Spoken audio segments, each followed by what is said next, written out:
Hi, welcome back to my channel, and today I'm going to count down my top 10 Stanley Kubrick films. Now, Kubrick is of course one of the major directors of the 20th century. He gave so much to film. I have to be honest, I don't always like Kubrick. Many people spoke about how Kubrick could be quite cold, like a sort of omniscient god looking down on humanity and judging it, instead of being a very warm director, sort of in the midst of us. And sometimes I do feel that about Kubrick, I'll be honest. Sometimes I feel that Kubrick's fascination with looking at the mechanics of life and of the world, the modern world we live in, gets in the way of the emotional journey of the characters. But there's no denying that Kubrick is an extraordinary director, brilliant user of sight and sound. His films are stunning to look at, as we'll talk about. So he's a major director for me and has been a huge influence on me, while I have certain misgivings.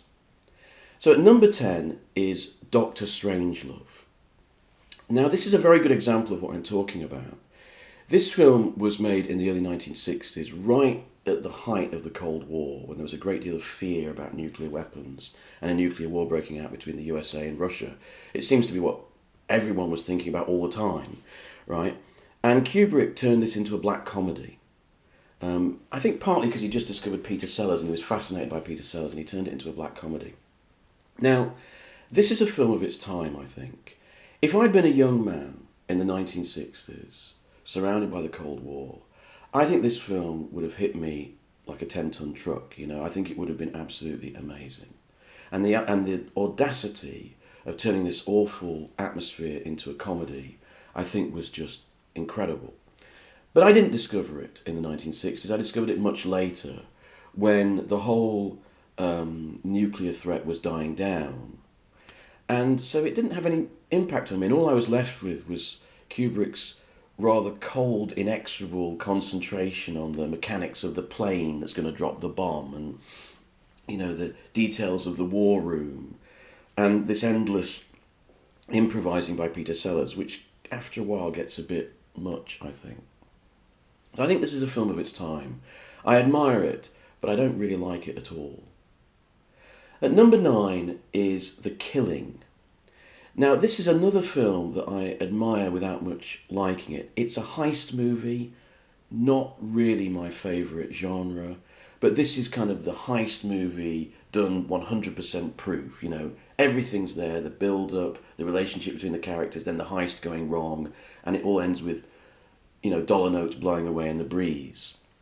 It came along, it was made in the late 50s, and it's an era of cinema where American cinema became very metallic, both in its look, this sort of strong sheen of the white and the black and white, but also in the sort of grim cynicism, the laconic nature of the storylines and the relationships between people.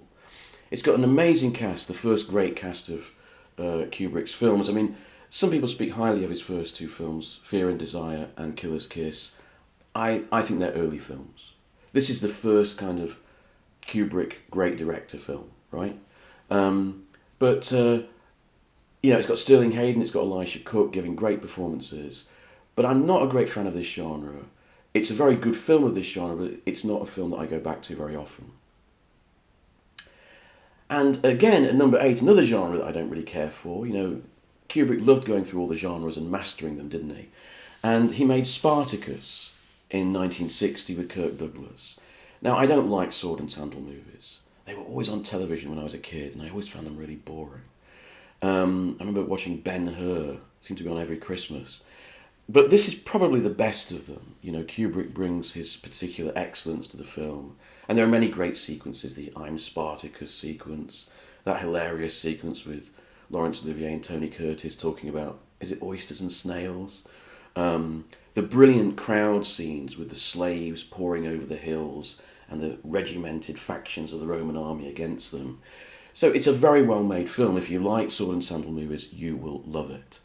But it's not a favourite of mine. So when we come to number 7 in this list, we're coming to the Kubrick films that I think I care about and I think are really major films.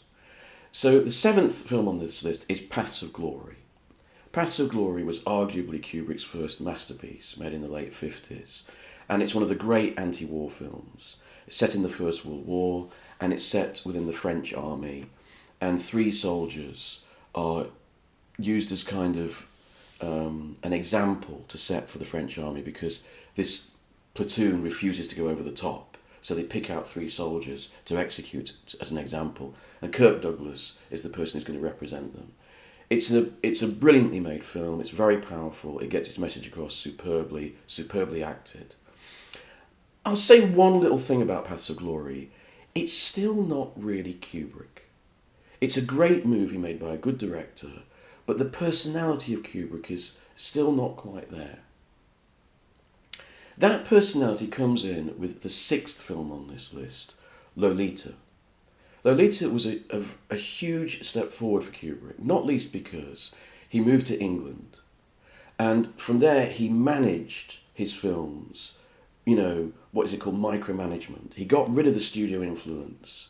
He literally put an ocean away and concentrated on his own work in this sort of, his little hub, his little Hampshire home, and he controlled all the elements, making all the films sort of in there. He edited them there and, worked on them there.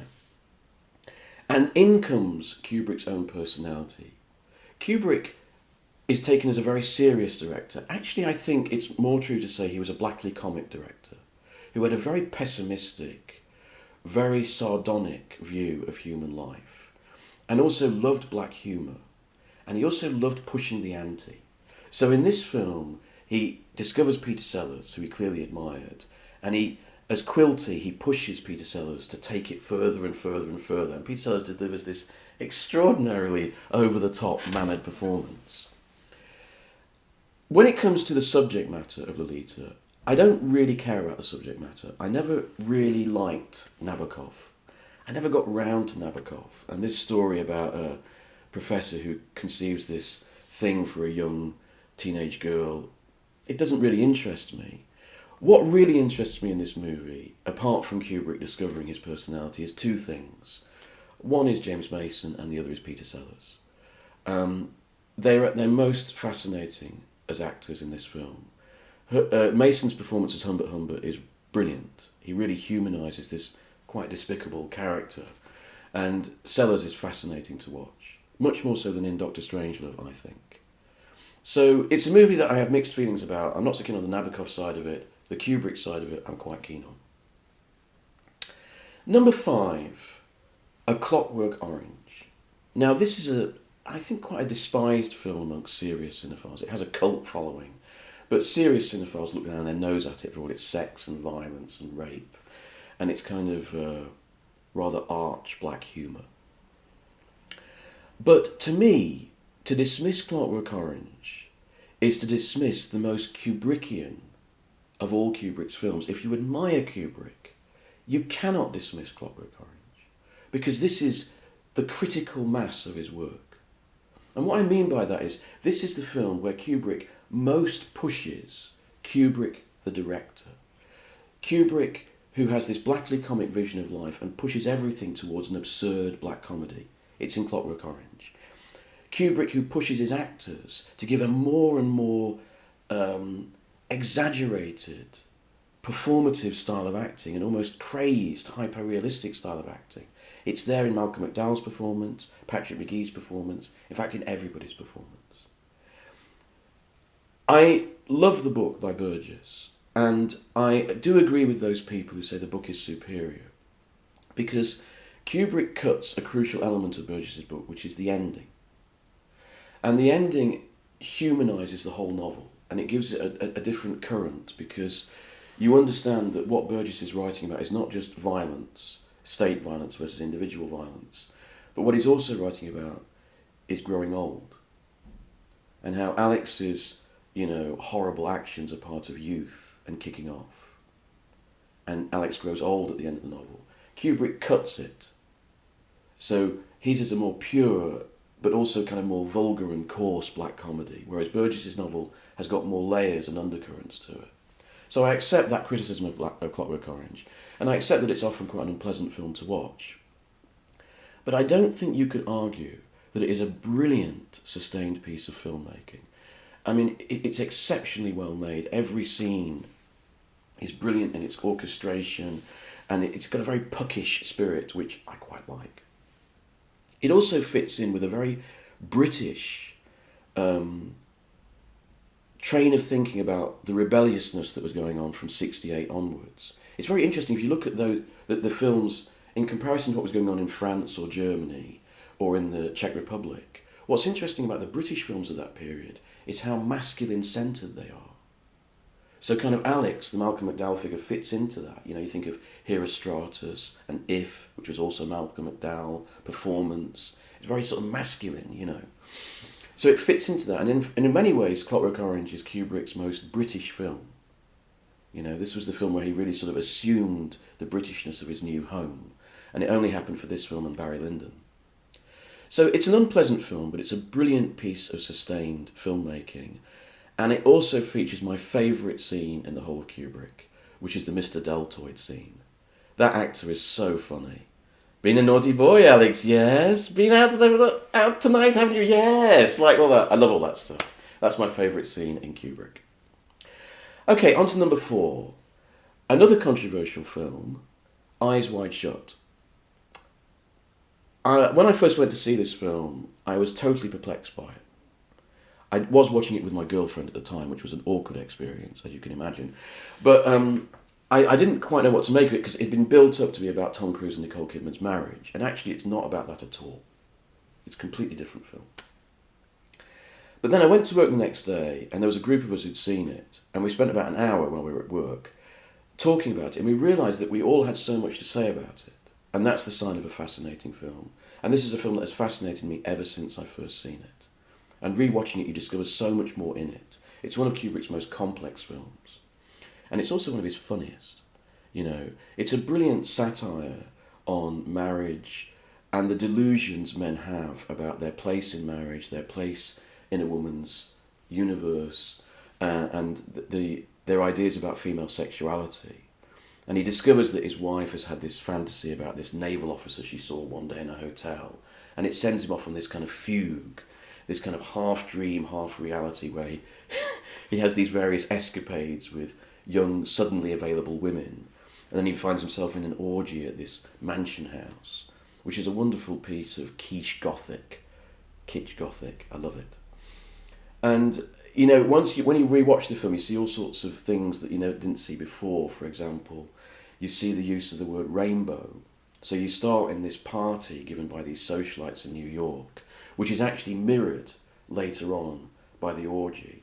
And it's all decked out in this kind of almost fantastical way, almost like it's like a stairway to heaven. So when he goes up to see Sidney Pollock's character, it's almost like going up to heaven, right?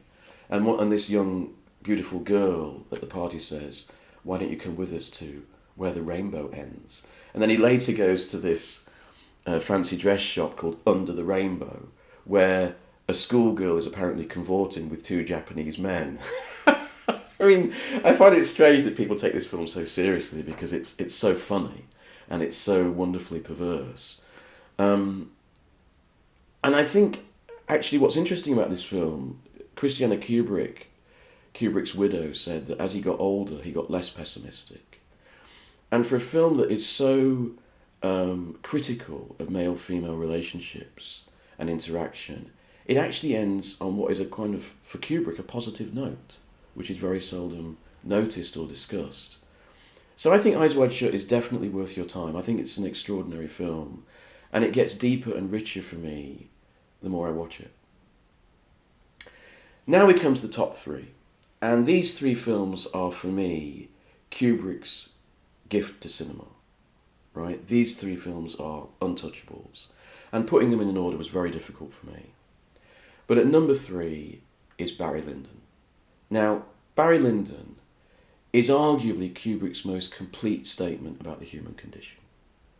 It is an absolutely extraordinary film, a mature film, a complex film, a very wry film. It's also, I think, a contender for the most beautiful film ever made. It is lick the screen gorgeous. Every single frame is a beautiful painting. It is stunning. The use of classical music of Handel and Schubert is fantastic. It amasses a wonderful cast. You could argue that Ryan O'Neill might be the weak link in the film, but I can forgive it for that. Maria Berenson looks beautiful, especially in those fantastic hats she wears. Leonard Rossiter is wonderful in it. But the beauty of this film is it's in Kubrick's statement about the human condition. When I first saw it as a student, I rejected Barry Lyndon because I felt that I was studying English literature at the time, and I felt it didn't really capture the feel of a Thackeray novel. And I felt that was a fault in it.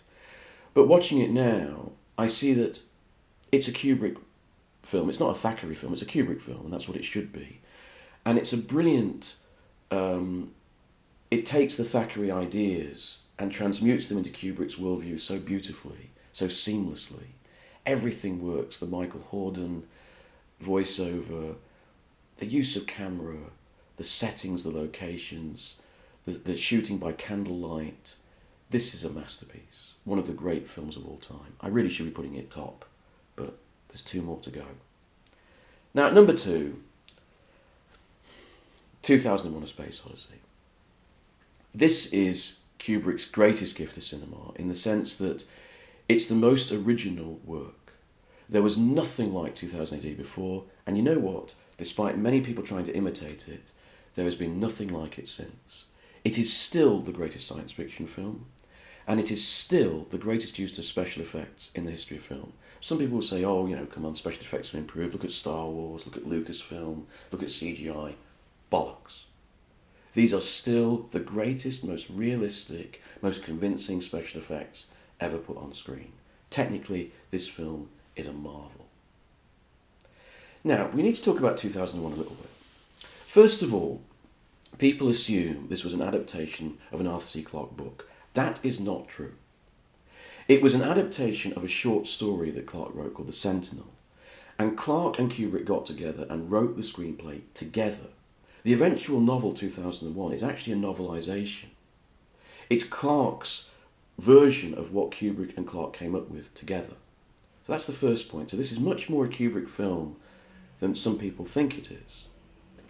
The second thing to say about this film is it is the most experimental avant-garde film ever to go out under a Hollywood banner. Right? People approach 2001 as a normal science fiction film, a normal narrative film. I remember my first encounter with this film, legendary. I was a very serious boy and I was very interested in science fiction. And one night I saw that 2001: A Space Odyssey was going to be on television. And I was 10 years old and I said to my parents, we must watch 2001: A Space Odyssey. And I thought it was going to be a sci-fi film, right, like Blade Runner or Star Wars. And so there we are, my mum and dad and me, watching this film. And of course, 2001: A Space Odyssey is grindingly slow. It's impressionistic, there's barely any narrative, there's barely any dialogue. My dad was fiddling. He wanted to read the paper. And I was sweating. And it was a difficult watch, but at the end of it, I knew I'd seen something very important in my life. And every time I've revisited the film, I felt the same way. It's an astonishing masterpiece. And the thing is that the problem with the film is that people come to it expecting science fiction. But what it really is, it's a piece of kind of primitive capital P art, in the sense that it's like a stained glass window in a Gothic church. So you have humanity at the bottom, looking up, and as you go up and there's the concourse of colours and geometry leading you towards God and the light at the top. And that's how Kubrick's film works. It doesn't work like a cause and effect narrative. It works like a stained glass window or a religious painting. That it's got that sort of same architecture, right? And that's what I find so striking and so brave about the film, for Kubrick to do that. Kubrick spoke about film. He said, what you've got to have in a film is 6 non-submersible units. Isn't that a classic Kubrick phrase? But what he means by that is that narrative is not important. What is important is moments or ideas or scenes which you build the film on. And 2001 is the best example of that. It's built on non-submersible units, right? Narrative be damned. It's the feeling, the orchestration of it, the architecture of it that matters. An extraordinarily bold film. And I love it to pieces, and it really should be top of this list, along with Barry Lyndon. But I've put another film at the top. I had to do it. I had to go with my heart. My number one Kubrick film is The Shining. Now, some people will say, look, isn't this the simplest of Kubrick's films? It's a straightforward horror movie, adaptation of a Stephen King novel, some haunted hotel, some guy going mad. Yes, it is. But then people say that about Shakespeare's Macbeth. It's the simple one compared to Hamlet and Lear and Othello. But actually, the more you read Macbeth and the more you interact with it, the more you realise that under the surface simplicity of witches and battles, it is actually Shakespeare's most mature and complex work. It's actually, and the language is beautiful, right? And Macbeth's character is the most complex of the tragic heroes. A sane, intelligent man who sees his own downfall happening before his eyes. The Shining is Kubrick's Macbeth.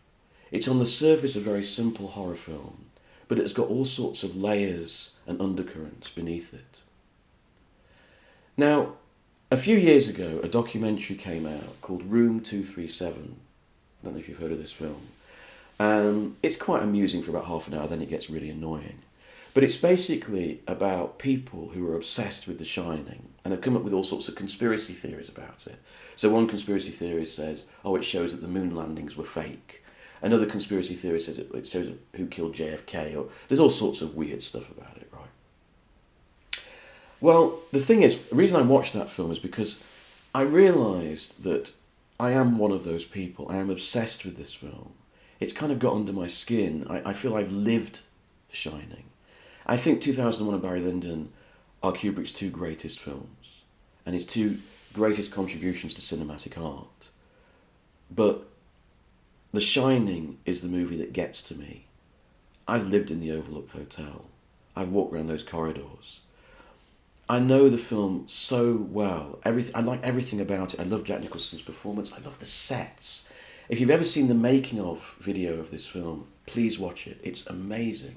It starts out, Jack Nicholson's in this crappy sort of bedroom, and they come and say, look, you're on set now. And he goes and brushes his teeth so that he doesn't have bad breath in front of his co-stars. And then you see him walk down these steps at, I think it's Boreham Wood Studios, this kind of crappy British cold studio, and he goes down these steps. Then he comes into the studio and there's flats, right? So all you can see is boards. He walks around the boards and then suddenly he turns a corner.